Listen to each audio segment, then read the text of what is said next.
ആ സമയത്ത് യേശു തമ്പുരാൻ അവരുടേതായ മാനസികമായ നില മനസ്സിലാക്കി. യേശു ഉള്ളം നൊന്തു കരഞ്ഞു, കണ്ണുനീർ വാർത്തു എന്ന് വായി. ആ അവസരത്തിൽ കർത്താവ് വഴി പറഞ്ഞിട്ടോ കുറെ ശകാരവാക്കുകൾ പറഞ്ഞിട്ടോ വേദനിപ്പിക്കുന്ന വാക്കുകൾ പറഞ്ഞിട്ടോ യേശു പോയില്ല. യേശു അതിനല്ല പറയുന്നത്. ഈ 4 ദിവസമായി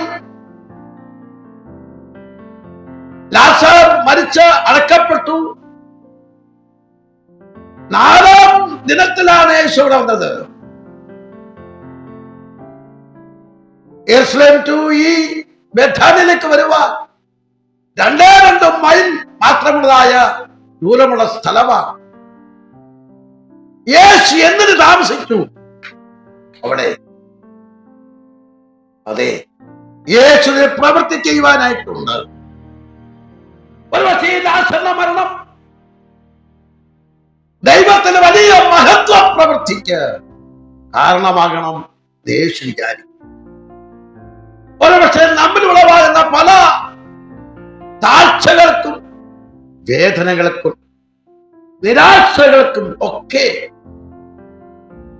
മറുഭാഗം ചിന്തിച്ചാൽ യേശുവിന്റെ നാമം മഹത്വപ്പെടേണ്ടതിനാകാം. നമ്മിൽ കൂടെ യേശുവിന്റെ നാമം മഹത്വപ്പെടണം. നമ്മുടെ കഷ്ടത്തിൽ കൂടെ, നമ്മുടെ ഭാരത്തിൽ കൂടെയോ, നമ്മുടെ സന്താപത്തിൽ കൂടെയോ ഒക്കെ ഒരുപക്ഷെ നാം അറിയുന്നില്ലെന്നേ ഉള്ളൂ. ദൈവനാമം അവിടെ മഹത്വപ്പെടും. മഹത്വപ്പെടുന്ന കർത്താവ് ആഗ്രഹിക്കും. അതിനുടെ കർത്താവ് കാത്തിരിക്കുക. നാം നമ്മെ തന്നെ ഏൽപ്പിക്കും. അവിടെ ചിന്തിച്ചത് അങ്ങനെ. കർത്താവ് കല്ലറയ്ക്കൽ ചെല്ലുക. യേശുദേവൻ പറഞ്ഞു, നിങ്ങളെ കല്ല് മാറ്റി. യേശു പറഞ്ഞപ്പോ ഈ സഹോദരന്മാര് പറഞ്ഞ വാക്കുണ്ട്, കർത്താവേ നാറ്റം വെച്ചു. നാം മനസ്സിലാക്കുന്നത്, നാറ്റം വെച്ചു പോയല്ലോ കർത്താവ്, ഇനി എന്തിനാ ഈ കല്ല് മാറ്റുന്നത്? നീ കല്ല് മാറ്റേണ്ട ആവശ്യകതയില്ല. ശരീരം ജീർണിച്ച് മാംസമെല്ലാം പഴുത്ത് നാറ്റം വെച്ച ഈ അവസ്ഥയിൽ ഇനി എന്തിന് കല്ല് മാറ്റും? അവൻ പുനരുത്ഥാനത്തിൽ അവൻ എഴുന്നേറ്റ് വരും. അതോ മതി എന്നവർ ആഗ്രഹിക്കും.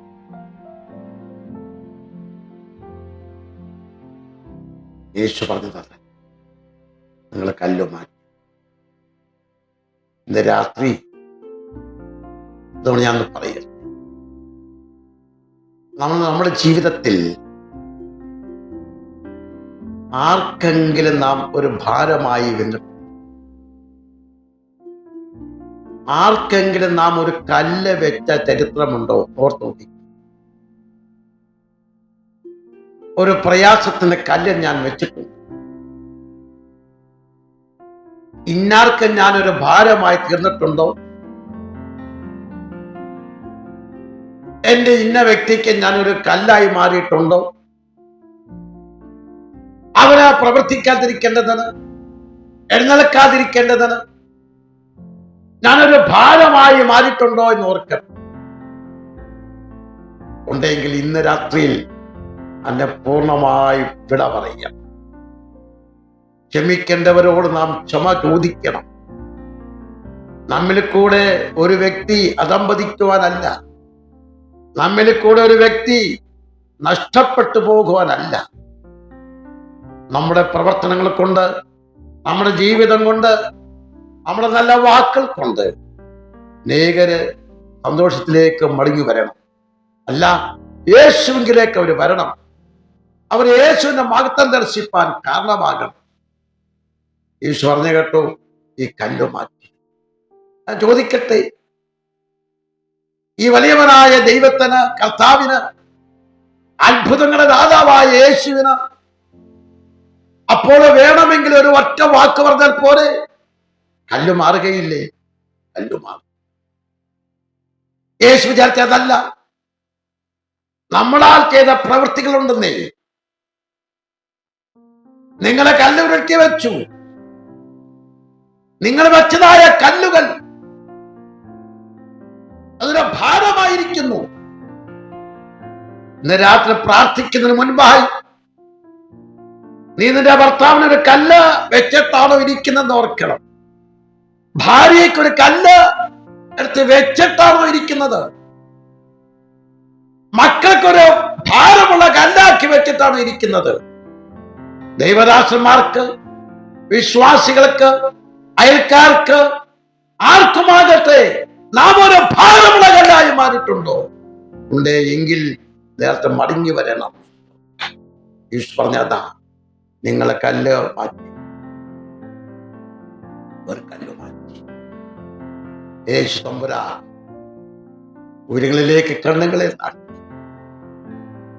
മാർത്ത പറഞ്ഞ വാക്കുണ്ടല്ലോ, ഇപ്പോഴും നീ എന്ത് ദൈവത്തോട് അപേക്ഷിച്ചാൽ ദൈവം അത് നിന്റെ അപേക്ഷ കേൾക്കും, നിനക്ക് തരും എന്ന് ഞാൻ അറിയുന്നു.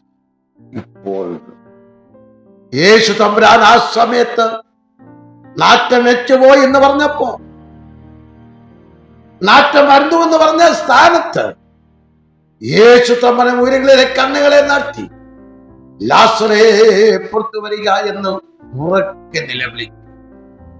യേശുവിന്റെ ശബ്ദത്തിങ്കൽ നാറ്റം വെച്ചു പോയതായ ലാസർ കല്ലറയിലേക്ക് അവന്റെ ശബ്ദം ആണ്ടിറങ്ങി ആ നാറ്റത്തെ മാറ്റി, ആ പ്രയാസത്തെ മാറ്റി, ആ വേദനയെ മാറ്റി. ലാസർ ജീവനുള്ളവനായി പുറത്തു വരും. രണ്ടാമത് യേശു പറഞ്ഞ ഭാഗമുണ്ട്, അവന്റെ കെട്ടഴിപ്പിൽ അവൻ പോകട്ടെ. ആരാ കെട്ടിയത്? യേശുവല്ല കെട്ടിയത്. ഈ ബന്ധനം ചെയ്തത് ആരാ? അവരാ യഹൂദ മതാനുസാരികൾ. മതത്തിന്റെ കെട്ടുകൾ കെട്ടിവെച്ചിരിക്കുക. പോകുവാൻ, മുൻപോട്ട് പോകാൻ കഴിയാതെ വണ്ണമായിരിക്കുന്ന അനവധി കെട്ടുകൾ അവനെ വലയം ചെയ്തിരിക്കുക. അവന് പോകുവാൻ സാധ്യമല്ല. ഈ പറഞ്ഞു കേട്ടോ, അവന്റെ കെട്ടരിക്കയിൽ അവൻ പോകട്ടെ, അവൻ മുൻപോട്ട് പോകണം. ഇന്ന് രാത്രി നമ്മെ പിടിച്ചു വെച്ചിരിക്കുന്ന അനവധി കെട്ടുകൾ ഉണ്ടാകാം. മുൻപോട്ട് പോകുവാൻ വയ്യാത്ത അനവധി അനവധി അനവധി ബന്ധനങ്ങൾ, ജോലിയിൽ മുൻപോട്ട് പോകുവാൻ വയ്യാത്തായ ബന്ധനങ്ങൾ, ജോലി ചെയ്തുകൊണ്ടിരിക്കവേ തന്നെ അത് നിർത്തിവെക്കുന്നതായ ഗതികേടുകൾ, സാമ്പത്തികമായ ബുദ്ധിമുട്ട് മൂലം തുടർന്നു കൊണ്ടുപോകാൻ വയ്യാത്തായ ബന്ധനത്തിന്റെ കെട്ടുകൾ, ധാരാളം കെട്ടുകൾ നമുക്ക് മുൻപോട്ട് പോകുവാൻ വയ്യാത്തതായ അവസ്ഥയിൽ നമ്മെ കൊണ്ട് എത്തിപ്പിച്ചിരിക്കും. ഇന്ന് രാത്രി ഹല്ലേലൂയ, മനുഷ്യർ കെട്ടിയ കെട്ടുകൾ നാം തന്നെ അഴിക്കണം. അല്ലാത്ത ബന്ധനങ്ങളെല്ലാം തമ്പുരാൻ അടിച്ച് ദൂരെ കളയും. നാം നമ്മുടെ ബന്ധനങ്ങളെ കണ്ട് ഭാരപ്പെടരുത്, ഭയപ്പെടേണ്ട ആവശ്യകതയില്ല. ഇന്ന് രാത്രിയിൽ ഈ ബന്ധനങ്ങളെ അഴിയപ്പെട്ടവനായി, സ്വാതന്ത്ര്യമുള്ളവനായി നമുക്ക് മുൻപോട്ടും തന്നെ പോകണം. പ്രതികൂലങ്ങൾ എന്തുമാകട്ടെ, ഈ ലോകത്തിന്റെ തകർച്ചകൾ നമുക്കറിയാം. ലോകമല്ലാത്ത ഒരു ദിശയിലേക്ക് എത്തിക്കൊണ്ടിരിക്കുക. നാളെ എന്ത് സംഭവിക്കും നമുക്ക് ആർക്കും പ്രവചിപ്പാൻ സാധ്യമല്ല. ഓരോ ദിവസത്തെ പത്രവാർത്ത കേൾക്കുമ്പോൾ, മാധ്യമ ഹല്ലേലൂയ അതേ വാർത്തകൾ അറിയുമ്പോൾ ഭയാനകമായ നിലകളിലാണ് പുത്തൻ വാർത്തകൾ വന്നുകൊണ്ടിരിക്കുന്നത്. ഞെട്ടിപ്പിക്കുന്ന വാർത്തകളാണ്. ഇപ്പോൾ ധാരാളമായ മയക്കുമരുന്നുകളും ഒക്കെ കുഞ്ഞുങ്ങളെ വലിച്ചുകൊണ്ടിരിക്കുന്ന ഒരു കാലഘട്ടമല്ലേ? ആർക്കും ആരെയും അറിയാൻ വയ്യാത്തൊരു കാലഘട്ടം. ഈ വിപത്തിൽ നിന്നെല്ലാം ഒഴിഞ്ഞു മാറുവാൻ നാം ദൈവത്തെങ്കിലേക്ക് മടങ്ങി വരാം. യേശു പറഞ്ഞല്ലോ, ഞാൻ ലോകത്തിന്റെ വെളിച്ചമാണ്. പകൽ നടക്കുന്നവനെല്ലാം വെളിച്ചത്തിൽ നടക്കുന്നു, രാത്രി നടക്കുന്നവനോ ഇരുളിൽ നടക്കുന്നു. ജഡീകമായ പ്രവൃത്തികൾ, ജഡത്തിന്റെ പ്രവൃത്തികൾ അവനിൽ വ്യാപരിച്ചുകൊണ്ടിരിക്കുക. സ്നേഹിത, കുഞ്ഞ് യുവതിവക്കന്മാരെ, നിങ്ങളെ ഏത് നടക്കുന്നു? ഇരുട്ടിൽ നടക്കുന്ന വ്യക്തികളാണോ? വെളിച്ചത്തിലേക്ക് വരുന്ന വ്യക്തികളാണോ? തിരിച്ചറിയുക. ഞാൻ എന്തിനു നഷ്ടപ്പെടുന്നു എന്ന് നശിച്ചു പോകും. ജീവിതത്തിൽ നല്ലൊരന്ത്യം പ്രാപിപ്പാൻ നാം ഇത്രത്തോളമൊക്കെ ആയി വന്ന് അന്ത്യത്തിൽ നിത്യരാജ്യത്തിൽ കടക്കുവാൻ കഴിയാതെ പോയാൽ എന്ത് പ്രയാസം. നമുക്കൊരു നിത്യഭവനം ഒരുക്കുന്നുണ്ട്, ഒരു ശാശ്വതമായ ഭവനം ഒരുക്കുന്നുണ്ട്, ഒരു സുഖകരമായ ആനന്ദകരമായ ഒരു രാജ്യം നമുക്കായി ഒരുക്കുന്നുണ്ട്. അവിടേക്ക് നാം കടന്നു പോകണം. നമുക്കറിയാം, ഈ അടുത്ത സമയത്ത് നമ്മുടെ അടുത്ത സ്ഥലമായ ചന്ദനപ്പള്ളിയിലുള്ള ഡോക്ടർ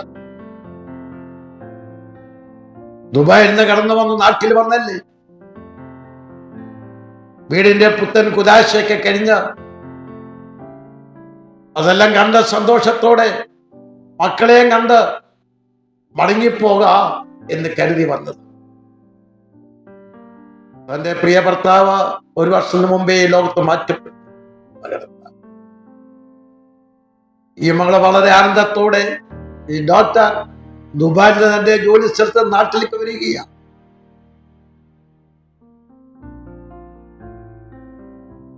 ഇറങ്ങി ചന്ദനപ്പള്ളിയിലേക്ക് വരുന്ന വഴിയിലല്ലേ, വഴിയിൽ വെച്ച് ആക്സിഡന്റ് ഉണ്ടായി. ലോകത്ത് തൽക്ഷണം താനും മരണപ്പെടുകയായിരുന്നു. അത്ര ദുഃഖകരമായ അവസ്ഥ. ഒന്ന് ഓർത്ത് നോക്കിക്കേ, നാട്ടിൽ വന്നിട്ടും സ്വന്തം വീട്ടിൽ പ്രവേശിപ്പാൻ കഴിയാതെ പോയ മഹാദുഃഖം. നമ്മുടെ അടുക്കൽ വന്നിട്ടും വീട്ടിൽ കയറുവാൻ പറ്റാതെ പോയ ഒരു അനുഭവം. ഇന്ന് രാത്രി നമ്മുടെ യാത്രയിൽ അതാ മാർത്ത പറഞ്ഞത്, അത് തന്നെയാ മറിയ പറഞ്ഞത്. കർത്താവേ, നീ ഇവിടെ ഉണ്ടായിരുന്നു എങ്കിൽ നമ്മുടെ ജീവിതത്തിൽ കഷ്ടത്തിലേക്ക് എത്തുമ്പോ, കണ്ണുനീരിന്റെ കയ്പ് വെള്ളം നാം കുടിക്കേണ്ടി വരുമ്പോ നാം എന്ത് ചെയ്യണമെന്ന് വിചാരിക്കും. ഇതിനകത്ത് നമുക്ക് ദൈവത്തിലേക്ക് മടങ്ങി വരാം. യേശു നമ്മുടെ രക്ഷകനാണ്, അവർ നമ്മുടെ സഹായകനാണ്, കൈവിടാത്ത നാഥനാണ്. നമുക്ക് ഉറച്ചവന് വിശ്വസിക്കാം. കർത്താവെ, ഞാൻ അറിയുന്നു. ഈ രാത്രി നമുക്ക് കർത്താവിനെ അറിയാം. കർത്താവ് നമ്മെ സഹായിക്കട്ടെ. ഇപ്പോൾ ഈ വാക്കിങ്ങനെ അവിടെ നിർത്തുന്നു. ആകയാൽ നമ്മുടെ എല്ലാവിധമായ ദുഃഖങ്ങളും ഭാരങ്ങളും നമ്മ പാടെ മാറ്റേണ്ടതിനാണ് നമ്മ യേശുവിലേക്ക് കർത്താവിനെ വിളിക്കുന്നു. കർത്താവ് നിന്നെ സഹായിക്കും. കർത്താവ് വചനങ്ങളാൽ നമ്മെ എല്ലാവരെയും അനുഗ്രഹിക്കും.